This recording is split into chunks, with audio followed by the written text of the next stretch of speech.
சந்தியாராகம் சீரியல்ல நாளைக்கு என்ன நடக்க போகுதுன்னு ஒரு குட்டி பிரமாவை பார்க்கலாம் வாங்க வீடியோக்குள்ள போகலாம். சீனு என்ன யோசிக்கிறேன்னு வந்து மாயா கேட்குறாங்க. தனா விளையாடுறது ஒரு சாதாரண விளையாட்டு, இது ஒரு போட்டி. இந்த போட்டியில் அவள் கலந்துக்கிட்டதுக்காக இன்னைக்கு அத்தையோட வாழ்க்கையை எப்படி பொருட்டு போட்டுட்டு பார்த்தியாங்கிறாங்க சீனு. மாமாவும் அத்தையும் இத்தனை வருஷமா ஒருத்தருக்கு ஒருத்தர் புரிஞ்சுக்கிட்டவங்களே இந்த ஒரு விஷயத்துக்காக ரெண்டு பேரும் பேச்சுவார்த்தை இல்லாமல் இருக்காங்கன்னு சொல்றாங்க சீனு.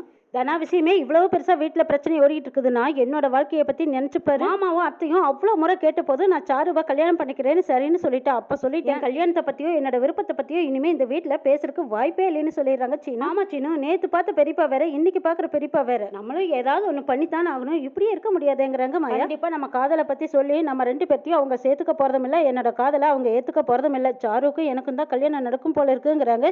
என்னடா சீனு இப்படி சொல்றேன்னு கேக்குறாங்க மாயா. சாருக்கும் எனக்கும் நிச்சயதார்த்தம் முடிஞ்சது, கல்யாண ஏற்பாடு நடந்துட்டு இருக்குது. இந்த சமயத்துல போய் என்னோட காதலை பத்தி சொன்னேன், அவ்வளவுதான் வீடு ரெண்டு பெட்டி போயிடும். அதுக்கப்புறம் என்னோட விருப்பத்துக்கெல்லாம் அவங்க ஏத்துக்கவே மாட்டாங்கன்னு சொல்றாங்க. உனக்கும் எனக்கும் கல்யாணம் நடக்கும்னு நிச்சயமா எனக்கு நம்பிக்கை இல்லைன்னு சீனு சொல்லிடுறாங்க. சீனு என்ன சொல்ற நீ?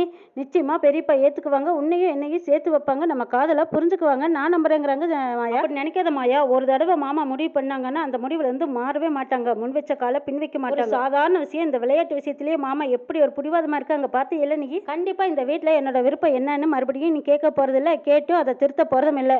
மாமா சொன்னதுதான். சாரு கழுத்துல இப்ப தாலி கட்ட போறியா இல்லையா அப்படின்னு அதட்டி கேட்பாங்க. நான் பேசாம சாரு கழுத்துல தாலியை கட்டி வாழ்க்கையை ஆரம்பிக்க வேண்டியதா, வேற வழியே இல்லைங்கிறாங்க சீனு. மாயா எனக்கு ஒரு ஐடியா தோணுது, அதன்படி நம்ம செஞ்சுக்கலாமான்னு கேட்குறாங்க மாயா. சரி சொல்லு என்ன செய்யலான்னு கேட்குறாங்க. நம்ம ரெண்டு பேரும் ரெஜிஸ்டர் மேரேஜ் பண்ணிக்கலாமான்னு கேட்குறாங்க. சீனு என்ன நினைச்சிட்டு இருக்கிற உன் மனசுல? நான் உன்னை விரும்புறதெல்லாம் உண்மைதான், அதுக்காக யாருக்கும் தெரியாம போய் ரெஜிஸ்டர் மேரேஜ் எல்லாம் பண்ணிக்கணுங்கிற அவசியம் எனக்கு கிடையாது. இந்த வீட்டை பொறுத்த வரைக்கும் நம்ம தப்பு பண்ண மாதிரி எந்த ஒரு காலத்திலையும் நம்ம பேர்ல எந்த ஒரு தப்பும் வரக்கூடாது. எங்க அம்மா செஞ்ச தப்ப நான் செஞ்ச மாதிரி இந்த வீட்டில் மறுபடியும் ஒரு தலகுனிவு ஏற்பட நான் விட மாட்டேன் சீனு. பெரியப்பாவோட சம்மதத்தோட நம்ம கல்யாணம் பண்ணிக்கலாம், பெரியப்பா சம்மதம் இல்லாம நம்ம கல்யாணம் பண்ணிக்க கூடாதுன்னு சொல்றாங்க மாயா. மாயா இதுதான் உன்னோட முடிவான்னு சீனு கேட்குறாங்க. ஆமா சீனு, இதுல இருந்து ஒரு புள்ளி கூட நான் மாற மாட்டேன்னு சொல்லிடுறாங்க மாயா. நிச்சயமா நம்ம கல்யாணம் நடக்க வாய்ப்பே இல்லை, கண்டிப்பா மாமாவோ அத்தையோ இதுக்கெல்லாம் யாருக்குமே ஒத்துக்க மாட்டாங்கிறாங்க. அப்போ என் மேல உனக்கு நம்பிக்கை இல்லையான்னு சீனு கேட்குறாங்க. யார் சொன்னா உன் மேல நம்பிக்கை இல்லைன்னு? எனக்கு நம்பிக்கை இருக்கு, ஆனா இதுக்காக நம்ம காதலுக்காக நம்ம கடைசி வரைக்கும் போராடணும்.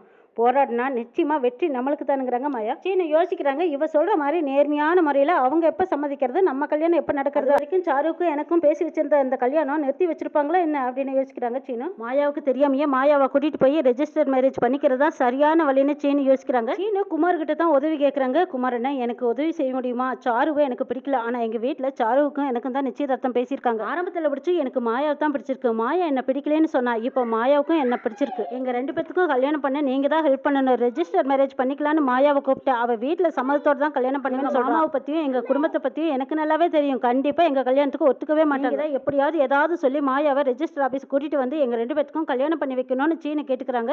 குமாரும் யோசிச்சு பாக்குறாங்க. ஓ சரியான வழி, சரி நான் பாக்குறேன், நான் பார்த்து போடுறேன் அப்படிங்கிறாரு. மாயாவை நம்ப வச்சு கூட்டிட்டு வர வேண்டியது என்னோட பொறுப்பு அப்படின்னு குமார் சொல்லிடுறாங்க. மாதிரி மாயாவையும் வர சொல்லி பேசுறாங்க குமார். மாயா ரொம்ப சந்தோஷமா குமாரை வந்து பாக்குறாங்க. உங்க நிலைதான் எங்க சீவராமன் சித்தப்பா ரொம்ப சந்தோஷமா இருக்காங்க, இப்ப எங்க குடும்ப வாழ்க்கையில நிம்மதியா இருக்கும் அப்படின்னா அதுக்கு காரணமே நீங்க தான் சொல்றாங்க மாயா. நீ சொல்றதை கேட்கும்போது எனக்கு ரொம்ப சந்தோஷமா இருக்கு, எனக்கு நீ ஒரு ஹெல்ப் பண்ண முடியுமான்னு கேக்குறாங்க குமார். அண்ணே சொல்லுங்க, நாங்க ஹெல்ப் பண்ண காத்திருக்கிறோம்னு சொல்றாங்க மாயா. நான் ஒரு பொண்ணை விரும்புறேன், அந்த பொண்ணை நான் கல்யாணம் பண்ணிக்கிட்டு அவ கூட வாழலாம்னு நினைக்கிறேன், அதுக்கு ரெஜிஸ்டர் மேரேஜ் தான் பண்ணிக்கலான்னு இருக்கிறேன், எனக்குன்னு யாருமே இல்லை, நீயும் சீனுவும் வந்து எனக்காக கையெழுத்து போட்டு தர முடியுமா, சாட்சி கையெழுத்து போட வர முடியுமான்னு கேட்குறாங்க குமார். இப்படி கேட்டுப்பட்டீங்க, உங்களுக்கு நாங்கள் நன்றி கடன் பட்டிருக்கோம், நீங்கள் எப்போ கூப்பிட்டாலும் உங்களுக்காக நாங்கள் எதுவும் செய்ய தயாராக இருக்கோம்னு சொல்லுவாங்க. குடும்பத்தில் எங்கள் சித்தி சித்தப்பாலாம் நிம்மதியாக இருக்காங்கன்னா அதுக்கு காரணமே நீங்கள் தான், உங்களுக்காக நாங்கள் எதுவும் செய்ய தயாராக இருக்கோம்னு சொல்கிறாங்க. மாயாவுக்கே தெரியாமல் சீனு மாயாவை கல்யாணம் பண்ணிக்க போகிறாங்க. இதுக்கு குமார் ரொம்ப சப்போர்ட்டாக இருக்கிறாங்க. மாயாவுக்கு இந்த விஷயம் தெரிஞ்சதுக்கு அப்புறமா அந்த குடும்பத்தில் எவ்வளோ பெரிய பூகம்பம் வெடிக்க மாயா சீனுவை காதலோட ஏற்றுக்குவாங்களா?